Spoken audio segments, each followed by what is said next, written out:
Mexico के बार में भीषण फायरिंग की तस्वीरें सामने आई। गोलीबारी में 10 लोगों की मौत हो गई है। हमलावरों ने बार कर्मचारियों पर फायरिंग की है। ये देखिए तस्वीरें बहुत भयानक है। एक बार में किस तरह ताबड़तोड़ गोलीबारी की गई, 10 लोगों की जान चली गई।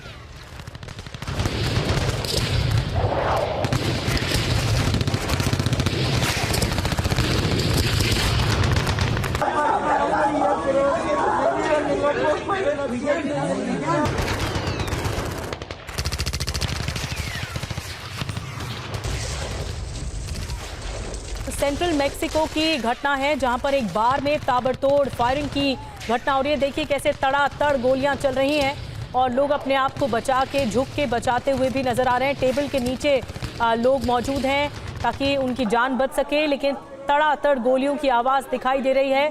लोग इस तरह बदहवास टेबल के नीचे छिपे हैं ताकि उनकी जान बच सके। अचानक से ये गोलीबारी शुरू हो गई। एक बार में 10 लोगों की मौत हो गई, 7 घायल हुए हैं।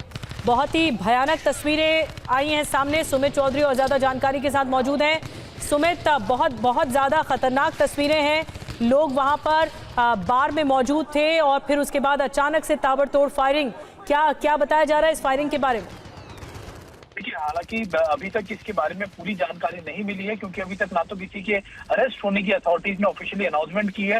लेकिन ये जरूर कहा जा रहा है कि करीबन 3 से 4 लोग थे जो बार के अंदर घुसे। जब पार्टी चल रही थी तब उन्होंने ना सिर्फ स्टाफ पर बल्कि वहां बैठे लोगों पर फायरिंग शुरू कर दी, जिसमें करीबन 10 लोगों की मौत हुई है और करीबन 8 से 10 के करीब जो है लोग बहुत सीरियसली इंजर्ड है।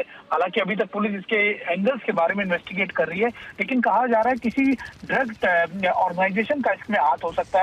हालांकि देखिए क्यों किया गया, किस लिए किया गया और खासतौर पर इसी बार को क्यों टारगेट किया गया, इसको लेकर अभी जांच चल रही है। लेकिन ये जरूर है कि आर्म्स कल्चर या फिर आर्म्स को लेकर पहले भी बहुत सवाल खड़े होते हैं और इस तरीके से अटैक जो हुआ है ये एक बार फिर सवाल खड़े करता है कि कैसे लोगों के हाथों में हथियार आ जाने से लगातार मैक्सिको या फिर अब अमेरिका की बात कर रहे हैं तो बहुत ज्यादा खतरा लगातार वहां पर बना हुआ। और यही वजह है कि अभी इसके पीछे कहा जा रहा है कि करीबन कोई ड्रग्स ट्रैफिकिंग को लेकर कोई बड़ा मसला हो सकता है। हालांकि अभी भी इन्वेस्टिगेशन जारी है।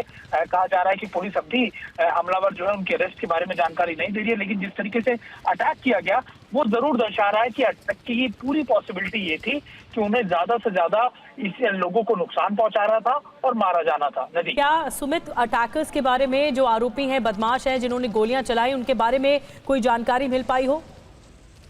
देखिए, अभी ये कहा जा रहा है कि सभी करीबन जो 3 से 4 लोग थे उनकी हिस्ट्री को खंगाला जाता है कि आखिरकार वो कौन शख्स थे। वो उन्होंने हालांकि उनके क्रिमिनल रिकॉर्ड्स को, बैकग्राउंड को जांचा परखा जा रहा है। लेकिन ये जरूर कहा जा रहा है कि इसमें पॉसिबिलिटी ये है कि ड्रग एंगल होने की बहुत ज्यादा प्रबल इसमें पॉसिबिलिटी है। और ये भी कहा जा रहा है कि इसमें निश्चित तौर पर पैसे के लेन देन को या फिर कोई बड़े कंसाइनमेंट को लेकर ये पूरा अटैक किया गया था। लेकिन उसमें आम लोगों को या फिर स्टाफ को क्यों टारगेट किया गया, इसको लेकर भी पुलिस जांच परख रही है। अथॉरिटीज लगातार इसमें इन्वेस्टिगेट कर रही है। बड़ी जानकारी सुमित चौधरी पहुंचा रहे हैं कि ये ड्रग को लेकर एक मामला हो सकता है जिसके विवाद के चलते ये फायरिंग की घटना सामने आई। अभी तक किसी ने जिम्मेदारी नहीं ली है, लेकिन ये जो ताबड़तोड़ फायरिंग हुई है वो सकते में डालती है। बहुत हैरान कर देने वाली तस्वीरें हैं। एक बार में लोग खाना खा रहे थे और अचानक से ताबड़तोड़ फायरिंग करनी शुरू कर दी आरोपियों ने और गोलियों की बरसात किस तरह से हुई है ये आप देख रहे हैं। दिल दहला देने वाली ये घटना है।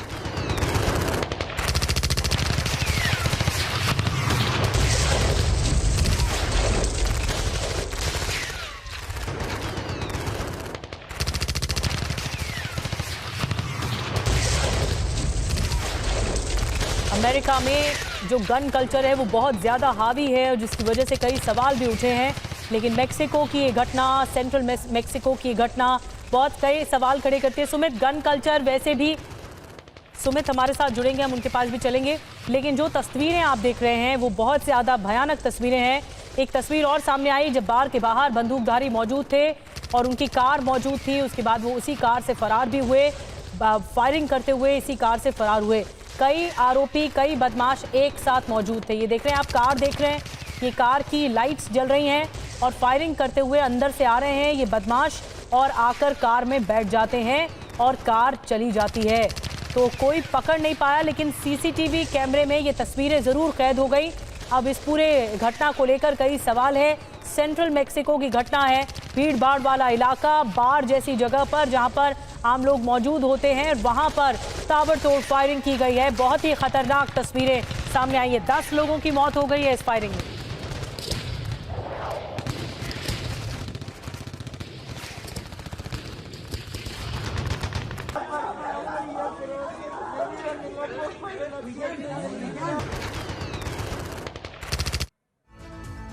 चलिए खबरों का सिलसिला आगे बढ़ाते हैं, बात देश की खबरों की करते हैं। जम्मू कश्मीर में आतंक के खिलाफ सेना का एक बड़ा एक्शन चल रहा है और लगातार चल रहा है कई दिनों से। श्रीनगर किश्तवाड़ में आतंकियों से मुठभेड़ अब भी जारी है बताया जा रहा है। सुरक्षा बलों ने 2 से 3 आतंकियों को घेर लिया है। पूरे इलाके में सर्च ऑपरेशन चलाया जा रहा है। तो श्रीनगर में, घाटी में, किश्तवाड़ में जो बॉर्डर से सटे इलाके हैं, यहाँ पर सर्च ऑपरेशन चलाया जा रहा है। और कुछ देर पहले की तस्वीरें आपको दिखा रहे हैं जहां पर सुरक्षा बल मुस्तैदी के साथ तलाशी कर रहे हैं आतंकियों की। बताया जा रहा है इसी इलाके में कई आतंकी हो सकते हैं और चास इलाका बताया जा रहा है जहां पर मुठभेड़ हो रही है। ये एनकाउंटर चल रहा है, 3 आतंकियों को घेर लिया गया है।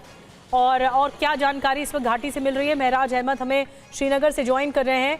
महराज, एक बड़ी मुठभेड़ की तरफ आगे बढ़ रहे हैं सुरक्षा बल। कितने आतंकवादी बताए जा रहे हैं इस एरिया में और एनकाउंटर को लेकर क्या कुछ जानकारी मिल रही है? बिल्कुल दीदी, बता दें आपको कि ये 20 घंटों के भीतर दूसरी मुठभेड़ है। इससे पहले जो है बीते रात 8 बजे जो है सोपोर के रामपुरा इलाके में मुठभेड़ देखी गई थी जिसमें एक एफटी को मारा गया। वहीं पे अभी श्रीनगर के बाहरी क्षेत्र ज़बरवन की पहाड़ियों में एक बड़ा ऑपरेशन चल रहा है जिसमें बताया जा रहा है कि 2 से 3 मिलिटेंटों के छुपे होने की जो है संभावना है। और अभी भी ऑपरेशन चलाया जा रहा है। हालांकि ऑपरेशन में पैरा कमांडोज को बुलाया गया है क्योंकि ये फॉरेस्ट एरिया है, तो निस्संदेह ये कोशिश की जा रही है सुरक्षा बलों द्वारा कि कोई भी मिलिटेंट बच ना पाए और इसके चलते बड़े पैमाने पे जो है ये ऑपरेशन चलाया जा रहा है। अभी भी बीच बीच में रुक रुक के जो है गोलियों का तबादला देखा जा रहा है। वहीं पे बता दें आपको कि ये फॉरेस्ट एरिया है क्योंकि इसके चलते कहा जा सकता है कि पैरा कमांडोज की ज़रूरत लगी सुरक्षा एजेंसीज और सुरक्षा बलों को और इसके चलते पैरा कमांडोज को भी बुलाया गया है और निस्संदेह एक बड़ा ऑपरेशन होने वाला है। जी। महराज बता रहे हैं कि पैरा कमांडोज भी लगातार लगे हुए हैं, सर्च ऑपरेशन चलाया जा रहा है। महराज, एक बात बताइए, ये जो आतंकियों की तलाश की जा रही है किस किस एरिया में, कहां कहां तक कॉर्डन ऑफ किया गया है और सुरक्षा बलों की रीच कहां कहां तक है? बिल्कुल, अगर हम ज़बरवन पहाड़ियों की बात करें तो करीब 6 किलोमीटर का दायरा जो है वो सुरक्षा बलों ने जो है बिल्कुल अपने कॉर्डन में लेके रखा है। जगह जगह पे जो है इसके चलते कहा जा सकता है कि जो सुरक्षा बलों की कोऑर्डिनेट सर्च ऑपरेशन है वो चलाई जा रही है, जबकि जो ऑपरेशन है वो साझा तौर पर जो है पैरा कमांडोज समेत आर्मी और जम्मू कश्मीर पुलिस की एसओजी और सीआरपीएफ कर रही है। लेकिन कुल मिलाकर ये कहा जा सकता है कि कल शाम को ही ये सुरक्षा बलों को एक संदिग्ध सूचना मिली थी और इस सूचना के आधार पर ही ऑपरेशन चलाया जा रहा है और सुबह फर्स्ट लाइट के साथ ही ऑपरेशन देखा गया था। हालांकि अभी सूत्रों के हवाले से ये भी खबरें हैं कि मोर्टार जो है वो भी यहाँ से दागे गए हैं, लेकिन अभी तक स्पष्ट नहीं हो पा रहा है क्या ये मिलिटेंटों की संख्या 3 ही है या 3 से ज़्यादा है। लेकिन सूत्रों का कहना है कि एक ग्रुप फंसा हुआ है और इसके चलते एक बड़े स्तर पर जो है ये ऑपरेशन देखा जा रहा है। तो जो पहाड़ी इलाका है, जैसा कि महराज बता रहे हैं, वहाँ पर ज़्यादा से ज़्यादा सुरक्षा बल तैनात हैं और बहुत ही ज़्यादा पैनी नज़र बना के रखे हुए हैं क्योंकि 3 से 4 आतंकी बताए जा रहे हैं जिनको एक एक करके प्रहार किया जा रहा है। बहुत बहुत धन्यवाद महराज इस वक्त ताज़ा स्थिति बताने के लिए इस एनकाउंटर के बारे में। तो बता दें आज की बड़ी खबर ये है कि महाराष्ट्र के सीएम के सवाल पर अमित शाह ने एक बड़ा बयान दिया है। अमित शाह की ओर से कुछ देर पहले संकल्प पत्र जारी किया गया और उनकी तरफ से कहा गया कि चुनाव के बाद तय करेंगे सीएम का नाम क्या होगा।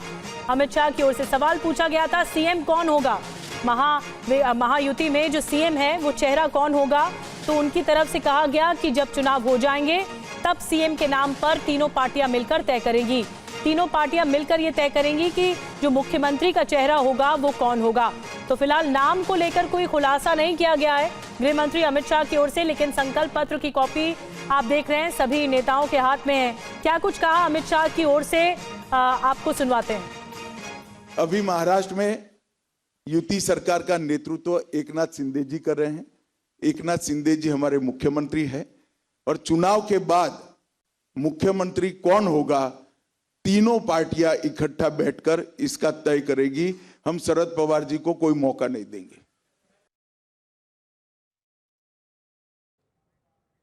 तो अमित शाह की ओर से सुना आपने क्या कहा उन्होंने कि शरद पवार को कोई मौका नहीं देंगे, तीनों पार्टियां मिलकर ये तय करेंगी। इस बीच एक बड़ी बात यह भी कि महाविकास अघाड़ी से उलेमाओं की जो मांग सामने आई है, नेशनल उलेमा बोर्ड की तरफ से मुस्लिम आरक्षण की मांग की गई है। कांग्रेस पर कई सवाल खड़े किए हैं। अमित शाह ने सवाल पूछे हैं और ये भी कहा है कि महाविकास अघाड़ी से उलेमाओं की मांग पर क्या सहमत है महाविकास अघाड़ी की पार्टियां? क्या कांग्रेस सहमत है उलेमाओं की मांग पर? क्या कांग्रेस राजी है? ये सवाल पूछा गया। मुस्लिम आरक्षण पर कांग्रेस की क्या हामी है? अमित शाह ने ये सवाल पूछा। संविधान में धर्म आधारित आरक्षण नहीं है, तो सवाल पूछा गया कि क्या पार्टियां सहमत हैं इससे, धर्म आधारित आरक्षण को लेकर? क्या कुछ कहा अमित शाह की ओर से, आपको फिर सुनवाते हैं। उलेमाओं की कॉन्फ्रेंस ने, उलेमाओं की एक संस्था ने मांग की कि माइनॉरिटी को आरक्षण दिया जाए और कांग्रेस के अध्यक्ष नाना पटोले जी ने इस मांग को स्वीकार करने का पत्र, एक्नॉलेजमेंट एक दिया है। मैं महाराष्ट्र की जनता को पूछना चाहता हूं, क्या कांग्रेस पार्टी के ये मंसूबे के साथ आप सहमत हैं क्या? एसटी, एससी, ओबीसी, दलितों का, आदिवासियों का और पिछड़ों का आरक्षण लेकर मुस्लिमों को देने के पक्ष में महाराष्ट्र की जनता है क्या? हमारा संविधान धर्म के आधार पर आरक्षण के पक्ष में नहीं। हमारे संविधान में किसी भी प्रकार का आरक्षण धर्म के आधार पर नहीं हो। और ये कांग्रेस ने सत्ता में आने से पहले ही वादा कर दिया है। मैं महाराष्ट्र की जनता को आगाह करना चाहता हूं कि आपको इस बात को संज्ञान में रखना चाहिए। और आपको बता दें कि संकल्प पत्र जारी करने के बाद अमित शाह ने उद्धव ठाकरे पर भी हमला बोला है। अमित शाह ने कहा है कि उद्धव को कुछ याद दिलाने आया हूं। उद्धव 370 हटाने पर विरोध करने वालों के साथ हैं। उद्धव वक्फ बिल के विरोधियों के साथ हैं। उद्धव को याद दिलाता हूं कि वो कहां बैठे हैं इस वक्त।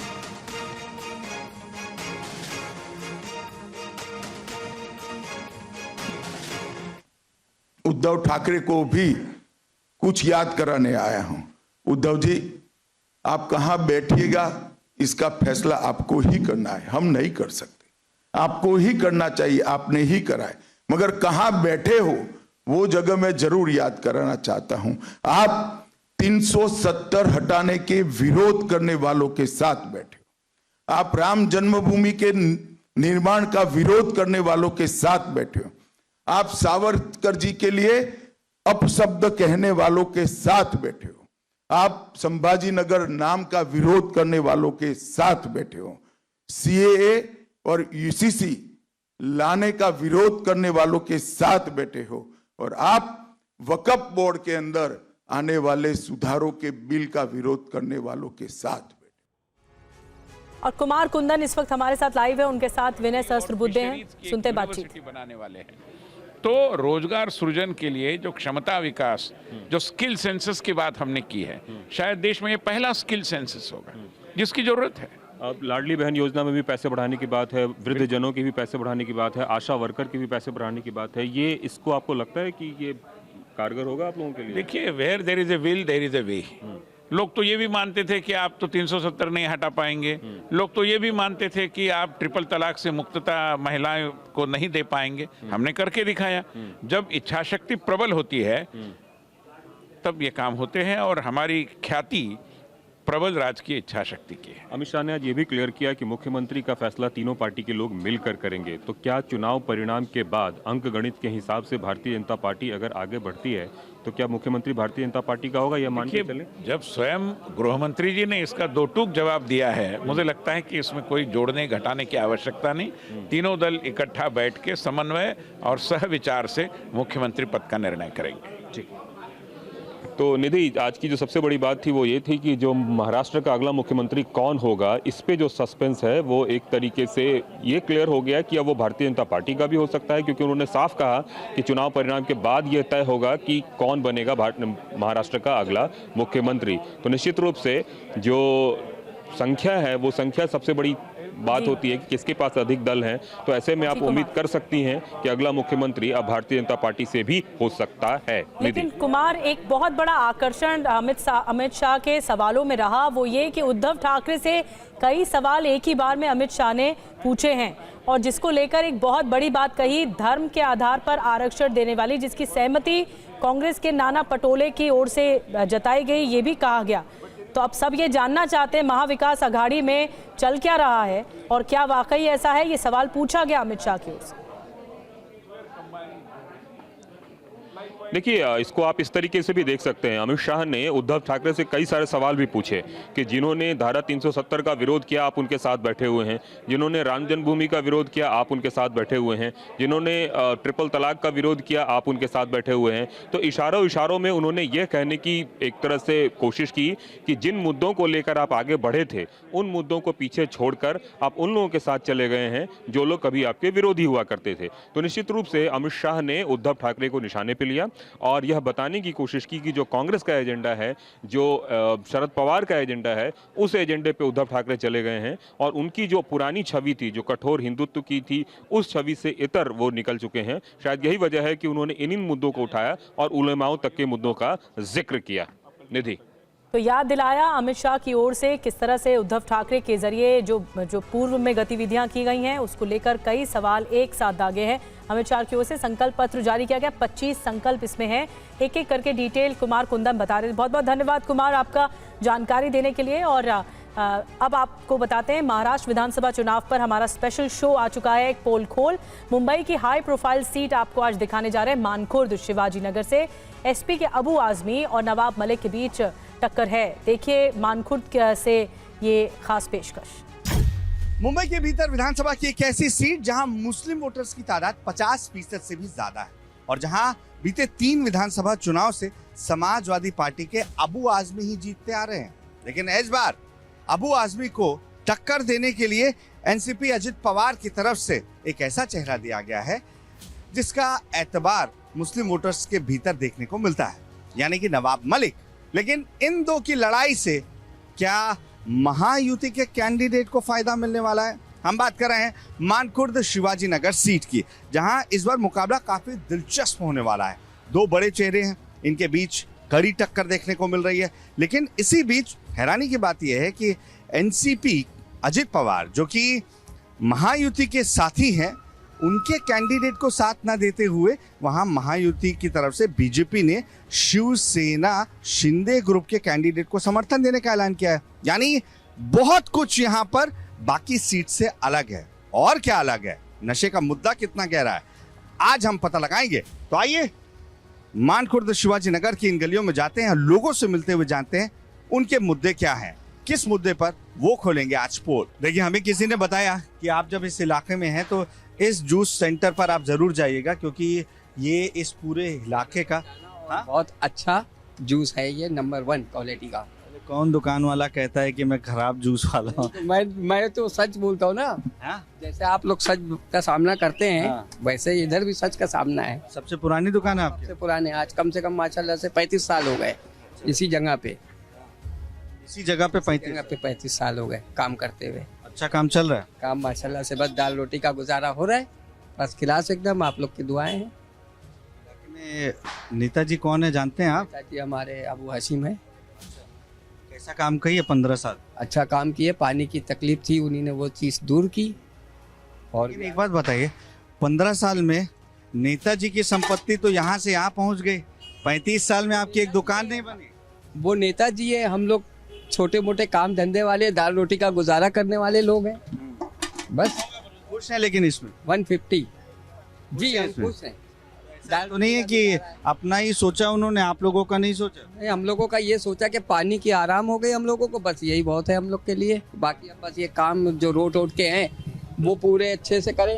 ये कचरे कुंडी से बहुत तकलीफ है, दिन में 2 टाइम गाड़ी आ रही है। तो पानी पी के ही पेट भर रहे हैं क्या? पानी पी के और दाल रोटी खा के पेट भर रहे हैं। क्या आप इसी इलाके से हैं?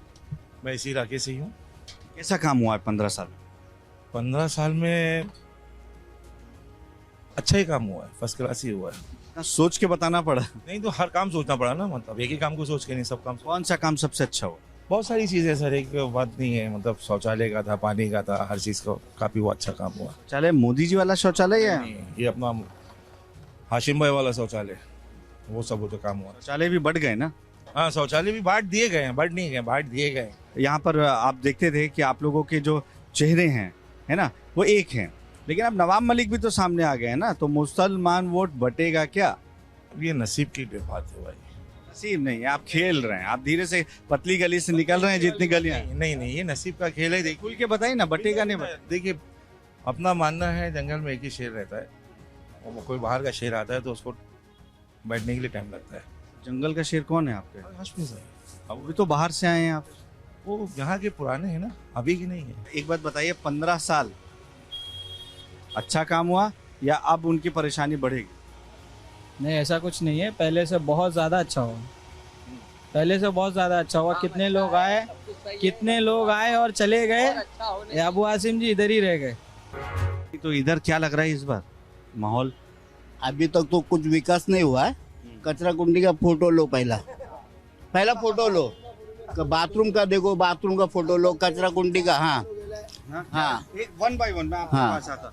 इधर बता रहे हैं कि वो तो बोल रहे थे अच्छा हो गया, जूस वाले भैया। अब वो जूस का धंधा कर रहे हैं तो उसका अच्छा चलेगा, ये गंदगी है ना तो उसका अच्छा चलेगा।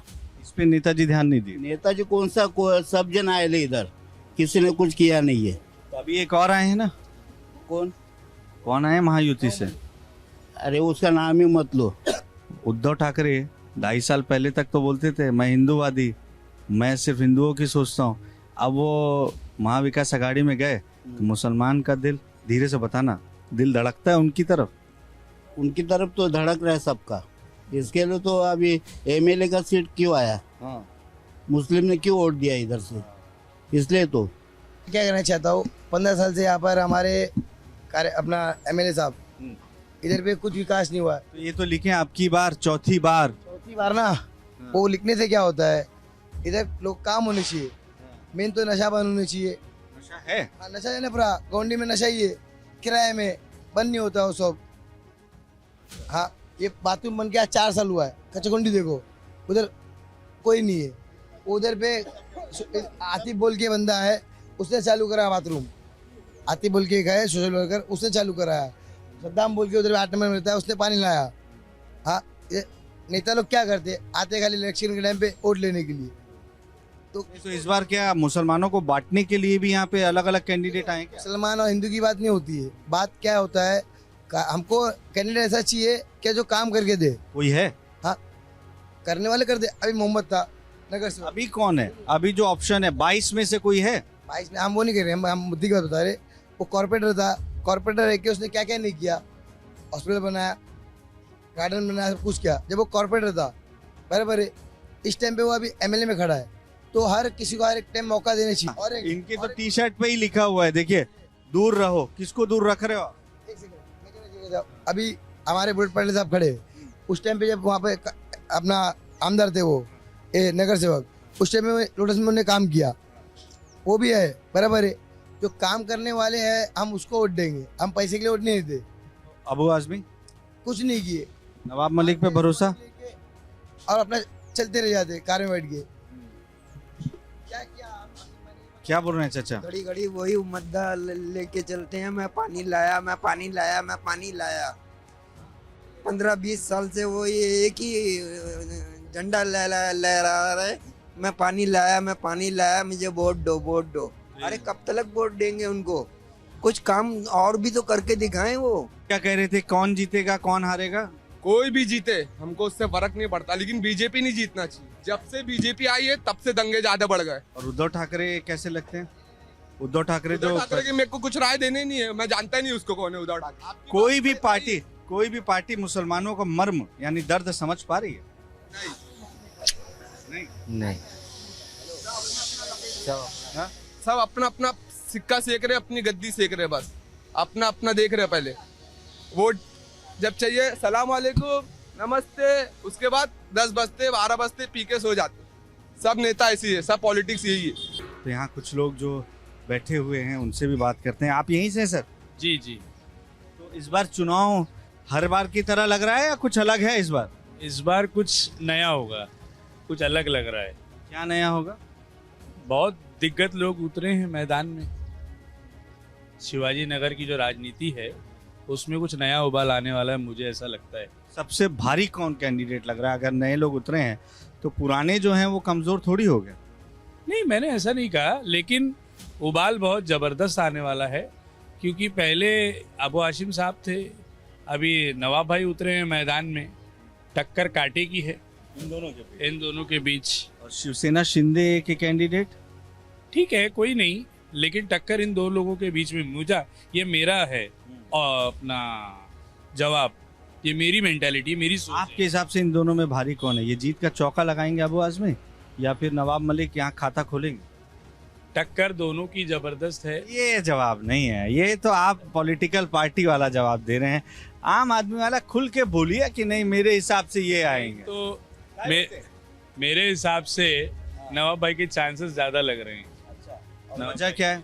वजह ये है कि डेवलपमेंट के ऊपर वो बात कर रहे हैं, जैसे एजुकेशन हो गया, हेल्थ हो गया, उसके अलावा रोजगार की बात हो गई। हमारे एरिया में नशा बहुत है, तो नशे के ऊपर काम होगा, ये सारी बातें वो बोल रहे हैं। मैं एक सोशल वर्कर हूँ। तो आप सही आदमी हैं, आप बता सकते हैं। सोशल वर्क में ऐसे केसेस आपके पास भी तो आते होंगे लोगों के नशे की, अगर यहाँ पे परेशानी है तो। मैं मानता हूँ नशा है, मगर नशा कुछ मोहल्ले में कुछ एक आध लोग इक्के दुक्के की वजह से ये लोगों, ये बेसिक मुद्दा है नशे का। इसको सिर्फ इलेक्शन के दौर के ऊपर हाईलाइट किया गया। इसका जो मुद्दा है, इसकी जिसके लिए जनाब अबू हाशिम आदमी साहब नशे के लिए हमेशा लड़े, संसद से लेके रोड तक का, रोड से लेके पुलिस स्टेशन तक का, ये कोई बहुत बड़ा मुद्दा नहीं है। इलेक्शन में ही सिर्फ मुद्दा नशे का बनाया गया है। आप देख सकते हैं कि अबू हाशिम आदमी साहब ने डेवलपमेंट कितना किया। एजुकेशन की बात करेंगे तो हर मोहल्ले के सामने आपको एक स्कूल दिखेगी। अभी आप हैवीवेट चैंपियन बनवा रहे थे, ये कह दिए कि वो नशे के बाद चुनाव में बोल के निकल जाएंगे धीरे से। आप जिस एरिया में बैठे हो ना, यहाँ पे नशा नहीं है। जरा अंदर तो जाइए, अंदर गलियों में जाइए, 90 फीट वाला एरिया है वहाँ जाइए, रफीक नगर साइड जाइए, पद्मा नगर में जाइए, 14 नंबर रोड पे जाइए, वहाँ देखिए क्या धड़ल्ले से नशा चलता है। आप भी इधर से उधर नहीं गए क्या? मैं तो चलिए 1-2 घंटे में। सर मैं पूरे शिवाजी नगर के अंदर, आप एक एक पब्लिक से पूछ सकते हैं, मगर एक एक मोहल्ला, एक एक रोड, एक एक गली मैं डेली घूमता हूँ। क्या नाम है आपका? मोहम्मद यासीन। मोहम्मद यासीन, इसी गली से? हाँ। तो इस गली की क्या समस्या है पहले ये बताइए। कुछ नहीं, अच्छा है। कोई समस्या ही नहीं है? समस्या कुछ भी नहीं है। क्या जो डेवलपमेंट हो रहा है, मतलब जो भी काम है। अच्छे दिन आ गए आपके? दिन मतलब क्या है, थोड़ा बहुत तो। क्या कह रहे हैं? आगे चले गए, अच्छे दिन चले गए। तो ये देखिए, आपको समस्या नहीं, चाचा के अच्छे दिन आके चले गए, उम्र की वजह से चले गए बोल रहे हैं क्या? नहीं नहीं, अच्छा है, कुछ तकलीफ नहीं है यहाँ पर। यह है कि छोटे मोटे जो लड़के लोग यहाँ के लड़के हैं थोड़ा बहुत नशा करते हैं, बस वही प्रॉब्लम है। और बाकी तो ये तो बड़ी प्रॉब्लम है ना, ये तो बड़ी प्रॉब्लम है चाचा। नशा तो देखो, वो बड़ी प्रॉब्लम कैसे है, औलाद हमारी है, वो कहाँ जा रहे हैं, तो तुम थोड़ा संभालोगे उनको, तुम संभालने आओगे। आप बोलो आप आओगे संभालने, हमारी औलाद है, हम संभालेंगे। भाई कहाँ जा रहे हो, 11 के बाद घर के अंदर आओ। अब हम सो रहे हैं घर में, बच्चे घूम रहे हैं, तो बर्बादी तो होंगे। एक चीज सीधा सीधा जवाब मैं उम्मीद कर रहा हूँ कि जैसे अभी कई कैंडिडेट हैं, 22 कैंडिडेट तो हैं, इनमें सबसे क्लोज फाइट किसकी दिख रही है? सब हासिम और नवाब मलिक। ये 2 जने की है, शिवसेना। हाँ, अबू हासिम और नवाब, 2 आदमी की है। अब जो चौथा बोले तो जब जिसके पब्लिक के ऊपर, लेकिन ये टफ फाइट है। नवाब मलिक जो है अदरवाइज कहाँ से आए हैं, और वो मतलब इस चीज़ को उनका पहले भी ये हाजी अराफत इनके बारे में बता रहे हैं कि ये जहाँ जहाँ ये भी MLA थे वहाँ भी नशा होता था, और वो सब जगह छोड़ के आए, वहाँ उनका नाम खराब है। तो बोले कि हासिम भाई का तो ऐसा कुछ नहीं है। नशे में दुनिया है, ये बता रहे हैं। जहाँ जहाँ रहे नवाब मलिक, वहाँ वहाँ नशा ही नशा। ये गलत बात है। कैसा है, नशा तो पूरे दुनिया में है, थोड़ा है कहीं ज़्यादा है। शिवाजी नगर में दबा के ज़्यादा है, जो होना चाहिए उस हिसाब से बहुत ज़्यादा है। आप 15 साल के 14 साल के बच्चों को आप देखोगे यहाँ पीते हुए घूमते हैं। अच्छा, ये आपने घड़ी लगा रखी है, अब मैं समझा। तो आपके हिसाब से ये घड़ी जो चल रही है तो ठीक चल रही है? बिल्कुल चल रही है। आप भी तो जिनका बाइट ले रहे हैं वो सब समाजवादी वाले ही हैं। अच्छा। जिनकी आप बाइट ले रहे हैं, ये सब आप समाजवादी पार्टी से? मेरा घर गिरा था, ये बहुत फेमस। आप हैं समाजवादी पार्टी? नहीं नहीं, अच्छा वो बोलेगा क्या? अच्छा कोई बोलेगा भाई? बस पकड़ में आ गए। नहीं एक बात बताइए, नहीं नहीं ये आपने सीने पे लगा के घूमा घड़ी का, हाँ। लेकिन अभी यहाँ पर जो है मामला, आप लोगों की महायुति में तो आप हैं, है ना, लेकिन महायुति ने कह दिया कि हम यहाँ पर सपोर्ट नहीं करेंगे, तो ये यहाँ पे मामला वीक नहीं हो जा रहा है इसलिए? बिल्कुल नहीं। नवाब भाई एक गद्दावर नेता हैं। नवाब भाई अपने नाम पे चलते हैं, उनका रोल मॉडल ही अलग है, वो अपने दम पे जीतेंगे इलेक्शन। तो यहाँ पे बीजेपी शिवसेना इसके साथ नहीं होने का या महायुति के नहीं पड़ता। नवाब भाई जो है एक रोल मॉडल है। नवाब भाई बहुत टैलेंटेड आदमी है, पढ़े लिखे। ये तो चलिए उनकी बात कर रहे हैं, लेकिन ये तो बताइए फिर ऐसे मन में टीस तो होती होगी ना, हम आपका उधर साथ दे रहे हैं, आप हमारा इधर साथ नहीं दे रहे। वो ऊपर लेवल के लोग हैं, वो उनका समझे। क्या नाम है आपका? आसिफ। आसिफ भाई, एक बात बताइए आप मेरे को कि ये मार्केट कितनी पुरानी? ये मार्केट मेरा अंदाज है 25-26 साल पुरानी है। 25-26 साल।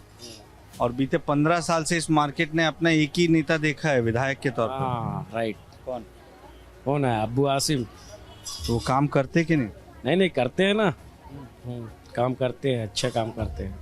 ज्यादा अच्छा काम कौन कर सकता है? अभी 22 कैंडिडेट हैं आप लोगों के चुनाव में, उनमें से कोई एक ऐसा कैंडिडेट लग रहा है जो अच्छा काम करे? हमारे हिसाब से तो अब्बू आसिम ही सही लग रहे हैं। नवाब मलिक? नहीं वो तो अभी नए हैं, समझो देखा जाए, वो तो पुराने हैं मेरे हिसाब से। क्या लग रहा है इस बार आप लोगों ने जो अबू आजमी जी को 3 मौके दिए हैं, चौथा मौका भी देना चाहेंगे? बिल्कुल। नवाब मलिक सामने ऑप्शन, क्या सोचकर वोट देते हैं? अरे ऐसा कुछ नहीं है, जैसा जो मतलब हम लोग के लिए जो अच्छा काम किया उन्हीं को देंगे ना। मुख्यमंत्री के उस पर किसी ने अच्छा काम किया है आप लोगों के हिसाब से, महिलाओं के लिए, आप लोगों के लिए? मेरा तो उसमें कुछ फायदा ही नहीं है, मैं क्या बोल सकती किसी के लिए। कोई भी चीज़ का हम लोग का कोई काम ही नहीं बनता है यहाँ पर। जिसको ज़्यादा मतलब जो मजबूर है, परेशान है, उसका फायदा होना चाहिए ना, उसका तो कुछ होता ही नहीं है। ये अभी बोलते हैं कि लाडली बहन योजना आई थी, उसका कुछ असर? देखो जिसको होना है उसको हुआ है, हम लोग को तो अभी तक कुछ नहीं हुआ।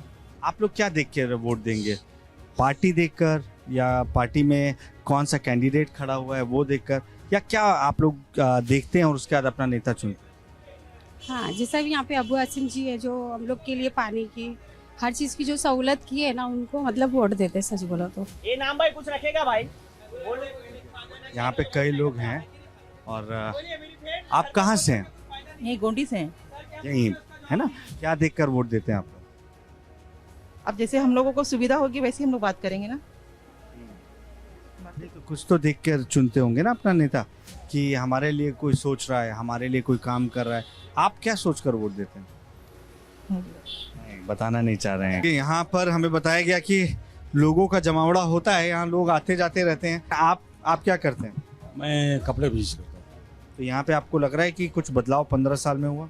15 साल तो हो गए, पब्लिक भी चाहती है यार बदलाव होना चाहिए, कि माहौल इतना ख़राब हो चुका है।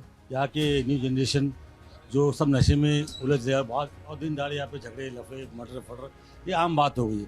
तो पब्लिक में चाहता हूँ कि यहाँ पर भी लोगों को परिवर्तन होना चाहिए, आगे के बारे में सोचें। कैसा परिवर्तन चाहिए? कोई चेहरा है जो आपको लग रहा है कि ये अच्छा काम कर सकते हैं? उसके बारे में तो बता नहीं सकता, मगर आदमी परिवर्तन। घबराते हैं क्या यहाँ लोग? बोलते नहीं?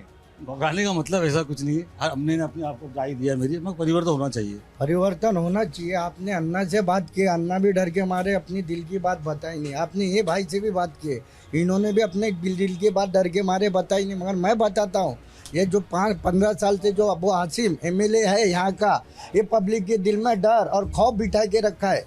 ये नशे में मर्डर हो रहा है, मेरे पास वीडियो है व्हाट्सएप पे, आपको दिखाया भी हूँ मैं। नशे में मर्डर? नशे में देखो, मेरे को व्हाट्सएप पे वीडियो है।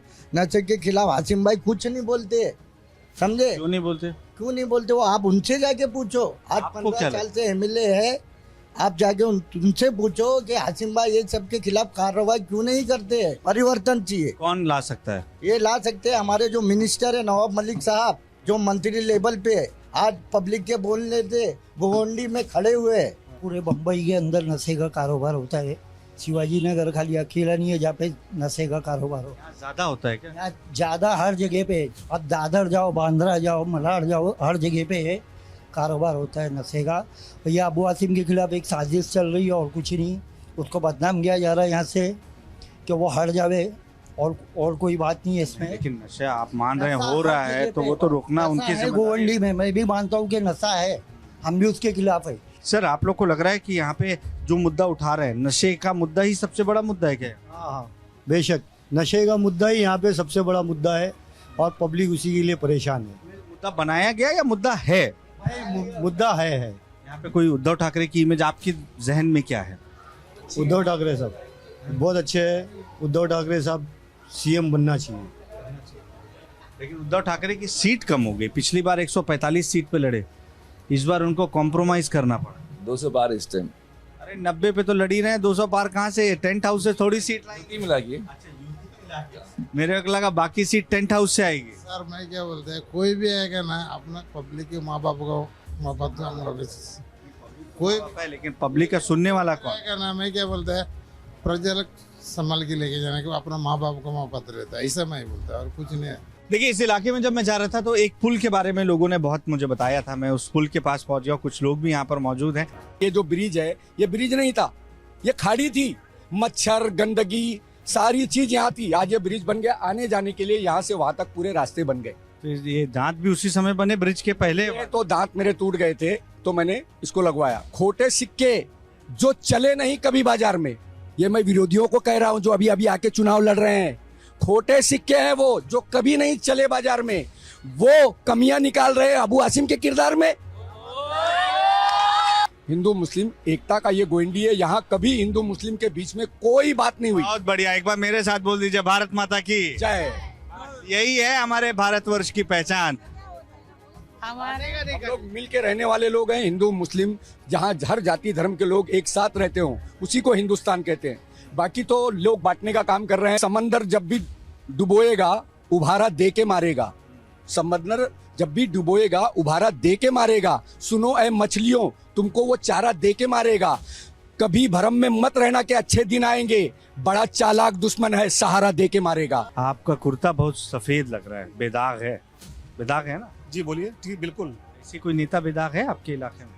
नहीं, हमारे अबू आसिम आजमी है ना बेदार। हाँ, लेकिन एक दाग तो बोलते हैं नशाखोरी यहाँ पर बहुत बढ़ गई। देखिए ऐसा है कि मैं आपको एक बात बता दूं कि अभी एक पहली तारीख की बात है, ये गौतम नगर के इलाके में घड़ी के निशान के एक आदमी है, एक नेता है, उनके वहाँ से तकरीबन 2 लाख का गांजा बरामद हुआ है। समझ रहे ना? अबू आसिम आजमी साहब, आप यकीन मानेंगे कि आप टोपी लगा के रखे हैं, वो ऐसा नेता है जो 5 वक्त की नमाज पढ़ता है। कोई नेता मुझको बता दे जो 5 वक्त की नमाज पढ़ता हो। तो आप नेता नमाज पढ़ने वाले को चुनेंगे या विकास करने वाले? विकास करने वाले को। लेकिन वो जो ऐसा काम करेगा वो विकास भी करेगा, अच्छा काम भी करेगा। जो आपने सवाल किया मुझसे नशा की, तो वो नशा के लाइन में कभी जा ही नहीं सकता, ये हमको 100% 101% उम्मीद है। मानखुर्द शिवाजी नगर के भीतर ये हरा भरा पहाड़ काफी महत्वपूर्ण है। ये किस लिहाज से महत्वपूर्ण है ये भी मैं आपको बता देता हूँ। दरअसल ये कोई आम पहाड़ नहीं है, ये कचरे का पहाड़ है। अभी आपको हरा भरा दिख रहा है, लेकिन उसके नीचे आपको सिर्फ और सिर्फ गंदगी पसरी हुई नजर आएगी, जिसकी गंध से आसपास के इलाके में रहने वाले लोग परेशान जरूर होते हैं। लोगों की परेशानी ये है कि इस यार्ड को यहाँ से हटा दिया जाए ताकि उनके जीवन पर जो इसका बुरा असर पड़ रहा है वो कम से कम खत्म हो। बहुत कम हो गया जब से जनाब आमदार अबू आसिम आजमी यहाँ पे एमएलए हुए। 15 साल से हटना चाहिए, जरूरी है, क्योंकि इससे बीमारियाँ होती है। मुंबई जैसे इतने बड़े शहर में यहाँ पे कचरा गिरे और हर लोगों को तकलीफ है। हम लोगों को नहीं, हर पूरे मुंबई को तकलीफ है। शिवाजी नगर बैगनवाड़ी को छोड़ के हर लोगों को तकलीफ है। बड़ी खबर आपको बता दें, महाराष्ट्र के लिए महाविकास अघाड़ी का घोषणा पत्र जारी कर दिया गया है। और घोषणा पत्र में आपको बता दें, युवाओं के लिए युवा आयोग बनाने का वादा महाविकास अघाड़ी की ओर से किया गया है। किसानों का 3 लाख तक का कर्ज माफ होगा, ये भी वादा किया गया है। आरक्षण की सीमा 50% से बढ़ाने का वादा हुआ है। मल्लिकार्जुन खड़गे की ओर से क्या कुछ कहा गया, आपको सुनवाते हैं। गारंटी महाराष्ट्र के हर परिवार के उत्थान में मददगार होगी। हर परिवार को सालाना करीब 3 लाख रुपए का सहयोग मिलेगा। हमारी महालक्ष्मी योजना महिलाओं को फाइनेंशियल इंडिपेंडेंस देगी। हर महिला को 3,000 रुपए प्रति माह मिलेगा। जब हम कर्नाटक में दे रहे थे तो उसको मोदी जी ने बोला ये क्या है, रेवड़ी देकर ऐसा कर रहे हैं वैसा कर रहे हैं बोल रहे। पर फिर आपको यहाँ लाड़की बहन नहीं, लाड़की बहन, उसको लाडली क्या कहे, लाड़की बहन, क्योंकि उनके पास दोनों है ना, मध्य प्रदेश में लाडली और लाड़की। तो उन्होंने हमारी टिंगल उड़ाई